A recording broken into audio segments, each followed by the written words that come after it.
여기 한국은 K-팝과 드라마 외에는 특별할 것이 없다라고 외치는 남성이 있습니다. 독일 개발 저널리스트라고 하는데요. 그는 왜 이렇게 믿고 있는 걸까요? 그리고 어떤 일로 충격을 받게 되는지 궁금합니다. 그럼 오늘 사연 시작합니다. 10분 안에 5번째로 시계를 확인하고 있었어요. 정말 고치기 힘든 습관이죠. 검은색 나토 스트랩이 손목에 꼭 맞게 감겨 있었고 빈티지한 시계 문자판은 저를 아버지 생각이 나게 하고 있었어요. 아버지도 저처럼 기자였죠. 항상 시간을 지키고 항상 준비되어 있었던 분이었습니다. 저도 아버지처럼 되려고 노력하고 있어요. 제 이름은 로베르토 스트룽크입니다. 42살이고 독일 베를린에서 개발 저널리스트로 일하고 있어요. 사람들은 제 얼굴이 마치 돌로 조각한 것 같다고 말하곤 해요. 웃음이 많지 않거든요. 불편한 비행기 좌석에서 자세를 바꿀 때마다 검은 가죽 재킷이 삐걱거리고 있었습니다. 음료 드릴까요? 손님, 승무원이 물어보고 있었어요. 전 노트북에서 시선을 떼지 않은 채 고개를 저었어요. 여행 계획을 세우느라 너무 바빴거든요. 새 도시, 새 가지, 이야기. 편집장이 원하던 것이 바로 이거였죠. 로베르토, 당신은 우리가 가진 최고의 분석가예요. 지난주 사무실에서 편집장이 그렇게 말하고 있었어요. 당신처럼 세부 사항을 볼 줄 아는 사람이 필요해요. 그때 고개를 끄덕였던 기억이 나요. 자랑스러웠지만 표현하지는 않았죠. 제가 그런 사람이에요. TJ예요. 모든 것을 신중하게 생각하고 모든 세부 사항을 계획한다는 뜻이죠. 저는 놀라운 일이나 엉망인 상황을 좋아하지 않아요. 임무는 충분히 간단해 보였어요. 아시아의 세 주요 도시 도쿄, 상하이, 서울을 방문해서 이 도시들이 어떻게 발전했는지 글을 쓰는 거였죠. 시스템, 거리, 사람들을 비교하는 거예요. 편집장은 독자들이 비슷한 문제를 다른 도시들이 어떻게 해결하는지 보는 것에 흥미를 느낄 거라고 생각하고 있었어요. 도쿄는 기대되고 있었어요. 일본이 놀라운 기술과 정확히 시간에 맞춰 달리는 완벽한 기차를 가지고 있다는 건 모두가 알고 있는 사실이니까요. 상하이도 흥미로웠어요. 불과 몇십 년 만에 농경지에서 고층 빌딩으로 너무 빠르게 성장했으니까요. 하지만 서울? 비행기 창문 너머로 아래 구름을 바라보며 한숨을 쉬고 있었어요. 한국은 그저 K-팝과 유치한 드라마뿐이잖아. 혼잣말로 중얼거리고 있었어요. 그들이 개발에 관해 우리에게 무엇을 가르쳐 줄 수 있겠어? 한국에 한 번도 가본 적은 없지만 이미 마음속으로 결정을 내린 상태였어요. 제 또 다른 특징이죠. 한번 의견을 형성하면 바꾸기가 어려워요. 비행기가 기류 변화를 만나자 펜이 페이지 위로 튀어오르고 있었어요. 인상을 찌푸리며 노트북을 닫았죠. 계획은 도쿄에서 5일, 상하이에서 5일, 그리고 서울에서는 아마도 3일 정도 보내는 거였어요. 필요한 자료를 모으기에 충분한 시간이라고 생각했죠. 제가 모르던 것, 비행기가 도쿄를 향해 하강하기 시작할 때 전혀 알 수 없었던 것은 이 여행이 모든 것을 바꿔놓을 거라는 사실이었어요. 단지 제 기사만이 아니라 이 도시들에 대한 생각뿐만 아니라 저 자신까지도요. 기장이 나리타 공항으로 접근을 시작한다고 안내하고 있었어요. 좌석을 바로 세우고 트레이 테이블을 치웠죠. 제가 좋아하는 방식대로 모든 것이 제자리에 있었어요. 구름을 뚫고 하강하면서 아래로 도쿄가 펼쳐지고 있었어요. 공중에서도 질서가 보였어요. 곱게 뻗은 거리들, 깔끔하게 정돈된 건물 블록들. 이 높이에서 보면 마치 회로판 같았어요. 모든 것이 연결되어 있고 모든 것이 목적을 가지고 있었죠. 저도 모르게 설렘이 느껴지고 있었어요. 이것이 제가 기자가 된 이유예요. 새로운 곳을 보기 위해, 어떻게 작동하는지 이해하기 위해, 복잡한 아이디어를 고향의 독자들에게 설명하기 위해서였죠. 착륙 준비해주세요. 기장이 스피커로 말하고 있었어요. 마지막으로 시계를 한 번 더 확인하고 검은 가죽 재킷을 정돈했어요. 카메라와 노트북은 가방에 안전하게 넣어두었고요. 준비됐어요. 저는 항상 준비되어 있었죠. 하지만 준비되지 않았던 건 이 여정이 제가 믿는 모든 것을 시험하게 될 거라는 사실이었어요. 효율성, 문화, 도시가 어떻게 작동하는지에 대한 제 생각에 의문을 품게 할 거라는 걸요. 깔끔하고 정돈된 제 세계가 뒤집어질 준비는 되어 있지 않았어요. 하지만 여정이란 그런 거죠. 가장 중요한 여정은 예상하지 못했던 방식으로 당신을 변화시키게 됩니다. 비행기 바퀴가 일본 땅에 닿으면서 제 가장 큰 도전이 이 낯선 도시들을 이해하는 것이 아니라는 생각은 전혀 하지 못하고 있었어요. 그것은 바로 나 자신을 이해하는 것이 될 거라는 걸요. 비행기가 완전히 멈추고 있었어요. 주변 사람들은 서둘러 일어나 가방을 잡고 앞으로 밀고 있었죠. 전 참을성 있게 기다렸어요. 서두를 필요가 없었으니까요. 계획이 있었거든요. 첫 번째 도쿄. 그들의 시스템을 관찰하고 효율성을 기록한다. 두 번째 상하이, 그들의 성장을 분석하고 그들의 야망을 기록한다. 세 번째 서울, 짧은 방문, 아마 특별할 것 없을 거야. 세 번째 단계에 대해 제가 얼마나 틀렸는지 그때는 알지 못했어요. 이 여정의 끝에서 저를 기다리고 있는 것이 무엇인지 전혀 알지 못하고 있었죠. 저는 일어나 가방을 잡고 출구를 향해 걸어가고 있었어요. 시작할 시간이었습니다. 나리타 공항에서 비행기를 내리자마자 차이를 느끼고 있었어요. 모든 것이 조용했죠. 깨끗하고 정돈되어 있었어요. 사람들은 일직선으로 움직이고 있었고 아무도 서로 부딪히지 않았어요. 아무도 큰 소리로 말하지 않고 있었죠. 입국심사관은 제 여권을 받으며 살짝 고개를 숙이고 있었어요. 그의 제복은 흠 하나 없이 깨끗했고 어디에도 주름이 없었죠. 빠르고 정확한 동작으로 여권에 도장을 찍고 한 손이 아닌 두 손으로 제게 돌려주고 있었어요. 작은 검은 노트북에 메모했죠. 작은 디테일에서 보여지는 존중. 공항에서 오는 기차는 스크린에 표시된 정확한 시간에 도착하고 있었어요. 1분 일찍도 1분 늦게도 아닌 그냥 완벽했죠. 안에서는 모두가 조용히 앉아 있었어요. 몇몇은 자고 있었고 몇몇은 책을 읽고 있었죠. 아무도 말하지 않았어요. 마치 기차가 아닌 도서관에 있는 것 같은 느낌이 들고 있었어요. 이것이 효율성이지. 노트북에 글을 쓰며 혼잣말로 속삭이고 있었어요. 기차는 거의 움직이지 않는 것처럼 느껴졌지만 스크린은 우리가 매우 빠르게 가고 있다고 보여주고 있었어요. 또 다른 메모, 부드러운 승차감, 첨단 기술. 제 호텔 방은 작지만 완벽했어요. 모든 것이 제자리에 있었죠. 화장실에는 다양한 기능을 하는 버튼들이 있었어요. 씻기, 말리기, 음악 재생. 네, 음악 재생이요. 이건 저를 미소 짓게 만들었는데 저에게는 드문 일이었죠. 기사를 위해 사진을 찍었어요. 다음날 아침 식사로 라멘 가게를 방문했어요. 웨이터가 없었어요. 대신 음식 사진이 있는 기계가 있었죠. 버튼을 누르고 돈을 넣으면 티켓을 받았어요. 그 티켓을 요리사에게 주면 몇 분 후에 음식을 받을 수 있었죠. 작은 카운터에서 혼자 먹고 있었어요. 음식은 맛있었지만 누군가와 대화하는 걸 그리워하고 있었어요. 효율적이지만 외로운 노트북에 적고 있었어요. 다음 며칠 동안 도쿄를 탐험하면서 모든 것이 완벽하게 작동하는 것을 알아차리고 있었어요. 지하철 기차들, 신호등들, 사람들이 줄을 서는 방식까지. 하지만 또한 모두가 얼마나 조용한지도 눈에 띄었어요. 그들이 어떻게 낯선 사람들과 눈 맞춤을 피하는지도요. 셋째 날, 지하철 안에서 사진을 찍고 있을 때 제 카메라에서 작은 찰칵 소리가 나고 있었어요. 속삭임보다 겨우 조금 더 큰 소리였는데 차 안의 모든 사람이 저를 쳐다보고 있었어요. 그들의 얼굴은 분노를 보이지 않았지만 눈은 그랬죠. 저는 불문율을 어긴 거였어요. 평화를 방해하지 말 것. 얼굴이 붉어지는 것을 느끼고 있었어요. 카메라를 넣고 다음 역까지 신발만 내려다보고 있었죠. 문이 열리자 비록 제 정류장이 아니었지만 밖으로 나갔어요. 신선한 공기가 필요했거든요. 역 밖에서 한 젊은 남자가 다가오고 있었어요. 그는 친절한 눈을 가졌고 영어를 잘했죠. 길을 잃으신 것 같네요. 그가 작은 미소로 말하고 있었어요. 도와드릴까요? 그의 이름은 하루키였고 건축가가 되기 위해 공부하고 있었어요. 제가 아시아 도시들을 비교하는 기자라고 말하자 그는 몇몇 흥미로운 건물들을 보여주겠다고 제안했어요. 걸으면서 그는 일본 문화에 대해 설명해 주고 있었어요. 기차에서 본 것, 그건 분노가 아니었어요. 그가 말하고 있었어요. 일본에서 우리는 와허, 조화를 믿어요. 다른 사람들을 방해하는 소음을 내는 것은 조화를 깨뜨리는 거죠. 그래서 사람들이 당신을 쳐다본 거예요. 걸으면서 이것에 대해 생각하고 있었어요. 하지만 피곤하지 않나요?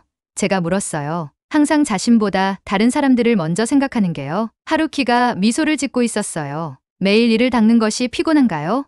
뭔가가 습관이 되면 더 이상 그것에 대해 생각하지 않게 돼요. 이 말은 제가 본 것들에 대해 다르게 생각하게 만들었어요. 아마도 제게 차갑게 보이는 것은 사실 사람들이 그들만의 방식으로 사려 깊게 행동하는 것일지도 모르겠다는 생각이 들었죠. 도쿄에서 5일을 보낸 후 상하이로 날아갔어요. 비행기에서 내리자마자 차이가 느껴지고 있었어요. 모든 것이 시끄러웠죠. 사람들은 전화로 말하고 있었고 아이들은 뛰어다니고 있었어요. 스피커에서는 안내방송이 울려 퍼지고 있었죠. 푸동공항은 크고 반짝거렸어요. 에스컬레이터는 끝없이 위로 뻗어 있었고 유리벽은 마치 미래에서 온 것 같은 건물들이 있는 도시 스카이라인을 보여주고 있었어요. 많은 사진을 찍었죠. 하지만 공항을 나서자 질서는 무너지고 있었어요. 교통은 엉망이었죠. 자동차, 버스, 스쿠터가 공간을 차지하기 위해 싸우고 있었어요. 운전자들은 제가 볼 수 없는 이유로 경적을 울리고 있었죠. 사람들은 횡단보도뿐만 아니라 원할 때마다 길을 건너고 있었어요. 첫째 날 아침,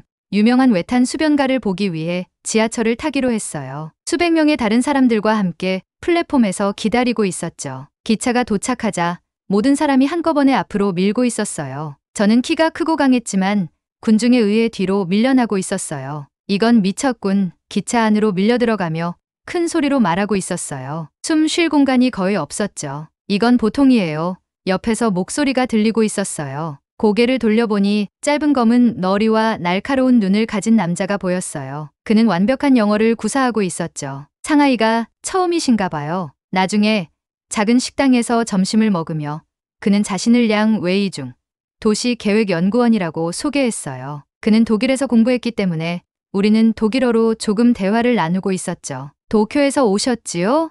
그가 물었어요. 제가 고개를 끄덕이자 그가 웃고 있었어요. 그런 문화 충격을 2번이나 경험하고 계시는군요. 새 도시를 비교하는 제 프로젝트에 대해 그에게 말했어요. 도쿄 이후의 상하이가 얼마나 혼란스럽게 느껴지는지 언급했을 때 그는 기분 나빠하지 않았어요. 당신에게 혼돈으로 보이는 것은 사실 다른 종류의 질서예요. 그가 설명하고 있었어요. 도쿄에서는 시스템이 먼저 오고 그 다음에 사람들이 오죠. 상하이에서는 사람들이 먼저 오고 그 다음에 시스템이 따라잡으려고 해요. 이것은 제게 이해가 되었어요.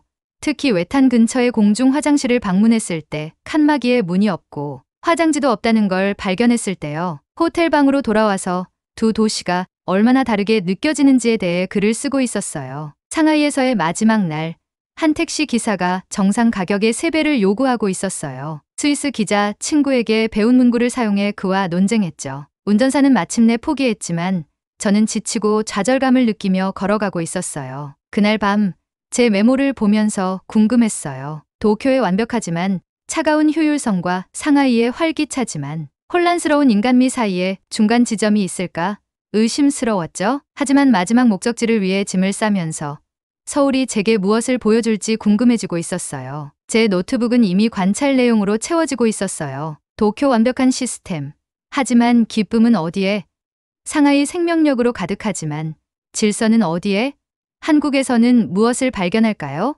이전의 의심에도 불구하고 이제 그것을 알아내기 위해 열망하고 있었어요. 상하이에서의 둘째 날 오후 양 웨이중과 헤어진 후 도시 골목길을 더 탐험하기로 했어요. 카메라를 들고 구시가지 쪽으로 걸어가고 있었죠. 좁은 골목에 들어서자 갑자기 불쾌한 냄새가 코를 찔렀어요. 모퉁이를 돌았을 때 한 노인이 벽을 향해 서서 소변을 보고 있었어요. 충격으로 걸음을 멈췄지만 주변 사람들은 평소처럼 지나가고 있었죠. 누구도 놀라지 않는 듯 했어요. 이런 건 도쿄에선 절대 볼 수 없는데 중얼거리며 서둘러 지나쳤어요. 얼마 지나지 않아 또 다른 광경을 목격했어요. 어머니가 특이한 트임이 있는 바지를 입은 아이를 안고 있었는데 갑자기 아이를 쪼그려 앉히더니 그 자리에서 보리를 보게 했어요. 어머니는 사람들의 시선에 전혀 신경 쓰지 않았죠. 저녁에 호텔로 돌아와 노트북에 기록했어요. 상하이의 모순, 초현대적 고층 빌딩들 사이로 여전히 남아있는 시골 마을의 습관들, 발전 속도가 불균형하게 느껴진다.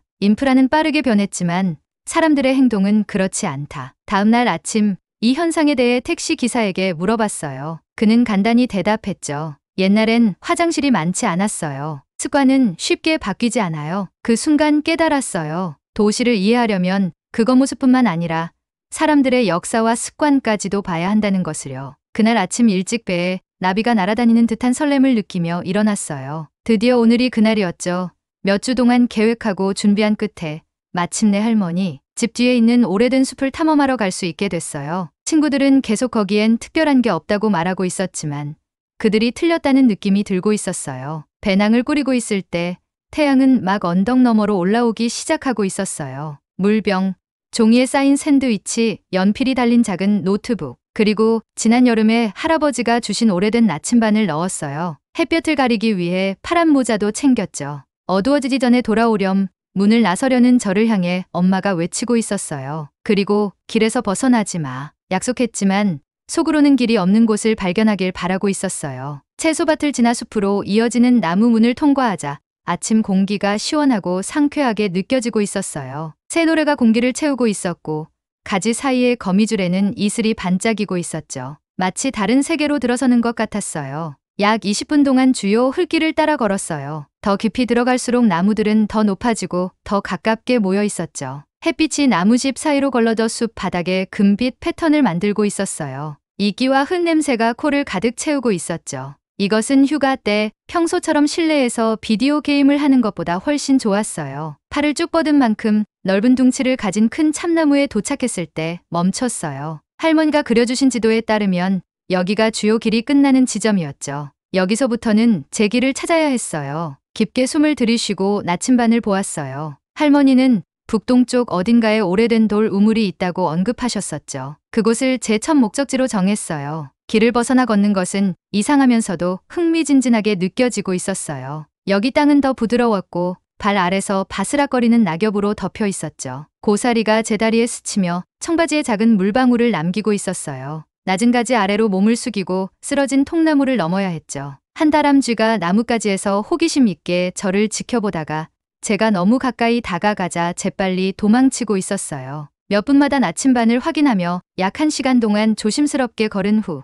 걱정이 되기 시작했어요. 아마도 할머니의 방향이 틀렸거나 제가 잘못 이해한 걸 수도 있었죠. 발이 피곤해지고 있었고 전에 느꼈던 흥분은 실망으로 변하고 있었어요. 돌아갈까 생각하던 순간 뭔가 이상한 것을 우연히 발견했어요. 작은 공터에 큰 바위가 있었는데 녹색 이끼가 덮여 있었죠. 하지만 이건 그냥 바위가 아니었어요. 직선 모서리가 있었고 자연적으로 생기기에는 너무 완벽하게 형성된 것처럼 보였어요. 바위에 다가가면서 심장이 더 빠르게 뛰고 있었어요. 손을 사용해서 이끼를 좀 털어냈죠. 아래에는 선이 새겨진 매끄러운 돌이 있었어요. 무작위 흠집이 아니라 의도적인 표시였죠. 일종의 글씨처럼 보였지만 제가 아는 어떤 알파벳과도 달랐어요. 이건 확실히 친구들이 언급한 적 없는 것이었어요. 아마 그들은 숲 안쪽까지 이렇게 모험을 하지 않았을 거예요. 정말 특별한 것을 발견했다는 설렘이 온몸을 흐르고 있었어요. 노트북을 꺼내서 이상한 기호들을 조심스럽게 베꼈어요. 5줄의 기호가 있었는데 별처럼 보이는 패턴으로 배열되어 있었죠. 손가락으로 마지막 기호를 따라 그리자 돌의 작은 부분이 제 손길에 움직이는 것을 느꼈어요. 깜짝 놀라 손을 뒤로 뺐어요. 상상한 걸까요? 조심스럽게 다시 그 자리를 눌렀어요. 분명히 움직임이 있었어요. 그 부분은 마치 딱 맞지 않는 퍼즐 조각처럼 느슨했어요. 떨리는 손가락으로 돌 부분을 앞뒤로 흔들어 빼냈어요. 아래에는 작은 준공이 있었어요. 그리고 그 안에는 제 턱이 떨어질 정도로 놀라운 것이 있었죠. 세월의 흔적이 묻은 작은 나무 상자였어요. 내 손보다 크지 않았고 자물쇠는 없었어요. 단지 간단한 나무 걸쇠만 있었죠. 열기 전에 망설였어요. 이게 누군가의 것이라면 어쩌지? 하지만 쌓인 먼지와 숨겨진 방식으로 봤을 때 아주 오랫동안 여기 있었던 것 같았어요. 조심스럽게 걸쇠를 열었어요. 상자 안에는 매우 오래된 천으로 보이는 바닥 위에 가죽끈이 달린 펜던트가 놓여 있었어요. 펜던트는 걸러진 햇빛 아래서 희미하게 빛나는 어떤 종류의 금속으로 만들어져 있었어요. 퍼지는 가지를 가진 나무 모양이었고 작은 녹색 돌들이 나무집처럼 보이도록 금속에 박혀 있었죠. 상자에서 펜던트를 들어 올리자 아래에 또 다른 것이 있는 걸 알아챘어요. 접힌 누런 종이였죠. 손에서 부서질까 봐 조심스럽게 펼쳤어요. 발엔 잉크로 쓰여진 편지였어요. 글씨체는 구식이고 읽기 어려웠지만 대부분을 알아볼 수 있었어요. 이 보물을 찾는 사람에게 이것은 내 가족의 여러 세대를 거쳐 내려온 것임을 알아두세요. 이 펜던트는 착용자에게 지혜를 가져다주고 다른 사람들이 볼 수 없는 것을 볼 수 있게 도와준다고 합니다. 전해줄 자식이 없으니 누군가 가치 있는 사람이 발견하길 바라며 여기에 남깁니다. 그 힘을 현명하게 사용하세요. 편지는 간단히 엘리노어라고 서명되어 있었고 날짜는 1892년이었어요. 질문들이 머릿속을 스치고 있었어요. 엘리노어는 누구였을까? 왜 여기에 펜던트를 숨겼을까? 그리고 그것이 힘을 가지고 있다는 말은 무슨 뜻일까? 조심스럽게 펜던트를 목에 걸었어요. 피부에 차갑게 느껴졌고 어쩐지 마치 원래 거기 있어야 할 것처럼 딱 맞았어요. 금속은 빠르게 따뜻해졌고 갑자기 주변 숲이 더 밝고 더 살아있는 것처럼 느껴지는 이상한 감각이 들었어요. 근처 나무에서 새가 울었고 놀라운 명확함으로 그것이 내 존재를 다른 새들에게 경고하고 있다는 것을 이해하고 있었어요. 왼쪽 수풀에서 들리는 바스락거림은 자기 영역에 있는 인간에 대해 긴장하면서도 호기심을 느끼는 토끼였죠. 주변 나무들의 느린 성장, 땅 깊숙이 뻗어가는 뿌리, 하늘을 향해 뻗는 가지들까지 거의 느낄 수 있을 것 같았어요. 숨을 들이쉬며 펜던트를 꽉 쥐었어요. 이건 불가능했어요.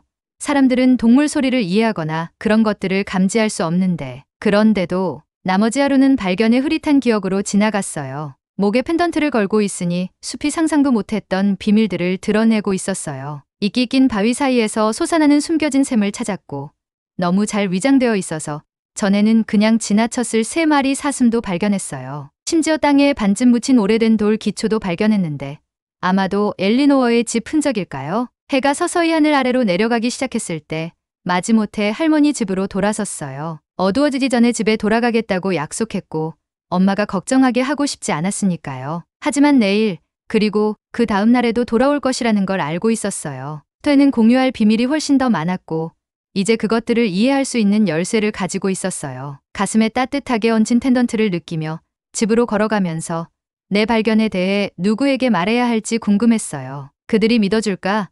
펜던트를 빼앗으려고 할까? 우선은 이것이 내 비밀로 남겨두기로 했어요. 나와 숲 사이의 비밀로요. 할머니 집에 도착해서 안으로 들어가기 전에 펜던트를 조심스럽게 셔츠 아래에 숨겼어요. 요리하는 저녁 냄새가 공기를 가득 채우고 있었죠. 탐험하는 재미있었니? 엄마가 자르고 있던 채소에서 고개를 들며 물어보고 있었어요. 고개를 끄덕이며 미소를 감출 수 없었어요. 그냥 평범한 숲이었어요. 피부에 닿은 펜던트의 무게를 느끼며 말했어요. 하지만 내일 다시 갈 것 같아요. 볼 것이 훨씬 더 많거든요. 그리고 정말 그랬어요. 누구도 상상할 수 없을 만큼 훨씬 더 많은 것들이 있었죠. 비행기가 러시아 상공을 날면서 조용히 윙윙거리고 있었어요. 창밖으로 아래 구름을 바라보고 있었죠. 세상을 덮는 부드러운 이불처럼 두껍고 하였어요. 기사 노트를 정리해야 했지만 대신 제가 보고 배운 모든 것들에 대해 생각하고 있었어요. 새의 도시, 새해 가지 다른 삶의 방식, 그리고 완전히 달라진 한 명의 기자. 나토 시계가 다시 손목에 차고 있었어요. 오래된 습관은 깨기 어렵죠. 하지만 이제 시계를 볼 때면 단순히 시간이 흐르는 것만 보이지 않았어요. 서울에서 마침내 했던 것처럼 열린 마음을 유지하라는 알림이 보이고 있었죠.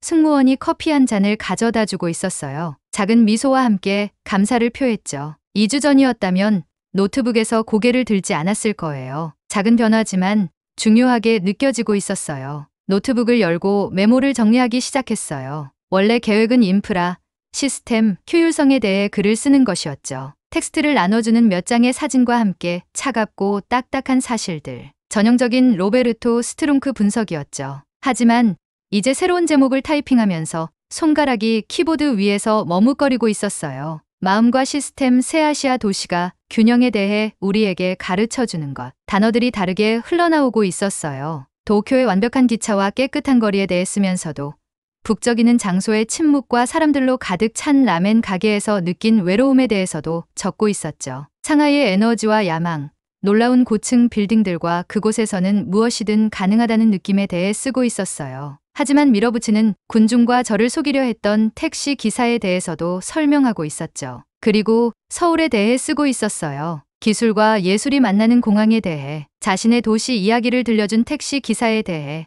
단지 제가 그녀의 나라를 방문한 사람이라는 이유로 감을 준 노인에 대해서요. 서울이 두 세계의 가장 좋은 부분을 가져왔다는 것에 대해 쓰고 있었어요. 도쿄의 효율성과 상하이의 인간적인 따뜻함을, 그리고 어떻게든 그것들이 함께 작동하도록 만들었다는 것에 대해서요. 비행기가 베를린에 착륙했을 때 이른 아침이었어요. 익숙한 회색 하늘이 저를 집으로 환영하고 있었죠. 가방을 짚고 사무실에 가기 전에 빠르게 샤워하기 위해 아파트로 향했어요. 편집장이 초안을 기다리고 있을 거였죠. 제 아파트는 기억보다 작게 느껴지고 있었어요. 그리고 더 조용했죠. 항상 그렇듯이 모든 것을 제자리에 두면서 빠르게 짐을 풀었어요. 하지만 제가 아껴둔 담 씨앗에 도달했을 때 창가의 작은 화분에 그것들을 심었어요. 아마 베를린의 기후에서는 자라지 않을 수도 있지만 시도해보는 것이 옳게 느껴지고 있었어요. 2시간 후 초안을 들고 편집장 사무실에 들어갔어요. 그녀는 코끝에 항상 독서용 안경을 걸치고 있는 엄격한 여성이었죠. 그녀를 기쁘게 하는 것은 결코 쉽지 않았고,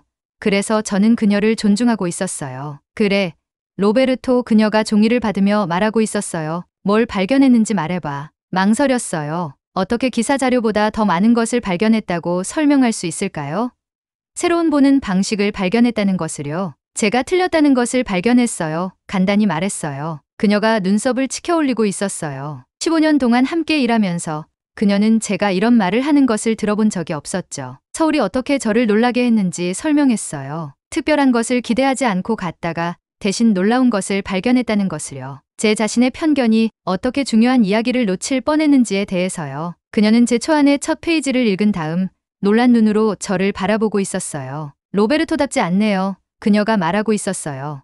이건 개인적이에요. 인간적이죠? 아마도 그럴 때가 된 것 같아요. 대답했어요. 그녀가 천천히 고개를 끄덕이고 있었어요. 독자들이 이런 관점을 높이 평가할 것 같아요. 하지만 당신에게서 나온 것이라 놀랄 거예요. 좋아요. 말했어요. 아마 그들이 뭔가를 배울 수 있을 거예요. 저도 확실히 배웠으니까요. 다음 몇 주 동안 기사를 다듬고 어떤 사진을 포함할지 선택하면서 베를린도 다르게 보고 있다는 것을 알게 됐어요. 전에는 보지 않고 지나쳤던 것들을 알아차리고 있었죠. 지하철에서 아이를 돕는 어머니, 항상 아침에 저를 맞이하는 이유, 매일 우리 주변에서 일어나는 작은 친절의 행동들까지요. 또한 전에는 알아차리지 못했던 문제들도 보고 있었어요. 때때로 인간적인 터치를 잊어버리는 차가운 효율성, 완벽하게 작동하지만 사람들을 외롭게 만드는 시스템들. 마침내 제 기사가 출판되었을 때 제가 쓴 어떤 글보다 더 많은 반응을 얻고 있었어요. 독자들은 마치 직접 이 도시들을 방문한 것처럼 느낀다고 글을 쓰고 있었죠.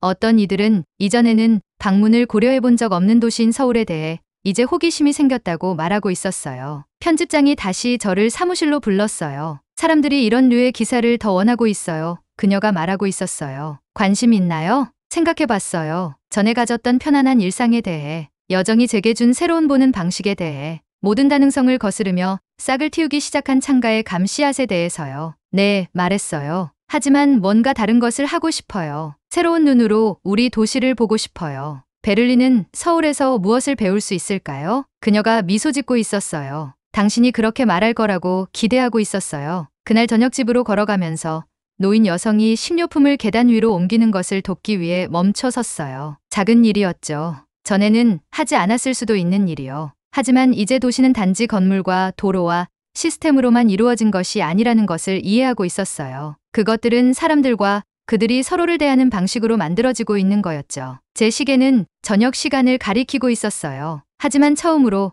서두르지 않았어요. 매일 지나치지만 실제로는 보지 않았던 작은 공원에 들렀어요. 벤치에 앉아 노는 아이들, 대화하는 부모님들, 뛰어다니는 개들을 보고 있었죠. 도시 안에 존재하는 커뮤니티를 보고 있었어요. 내일 새 기사를 시작할 거예요. 신선한 눈과 열린 마음으로 베를린을 볼 거예요. 제 가정의 의문을 제기하고 말하는 것보다 더 많이 들을 거예요. 제가 발견한 가장 큰 이야기는 도쿄나 상하이나 서울에 있지 않았어요. 그것은 제 안에 있었죠. 여정이 가장 예상치 못한 순간에 당신을 변화시키는 방식 속에 있었어요. 때로는 진정으로 보는 법을 배우기 위해 집에서 멀리 여행해야 할 때가 있다는 걸 깨달았어요. 여하튼 사연을 보내주신 로베르토 스트룽크님에게 감사드립니다. 네, 그럼 오늘 사연 어떻게 들으셨나요? 오늘 사연이 재미있으셨다면 좋아요와 댓글 부탁드려요. 지금까지 저는 사연 읽어드리는 감동사연의 외 미연이었습니다. 끝까지 시청해주신 모든 분들 고맙습니다. 더 좋은 영상으로 다시 찾아뵐게요. 감사합니다.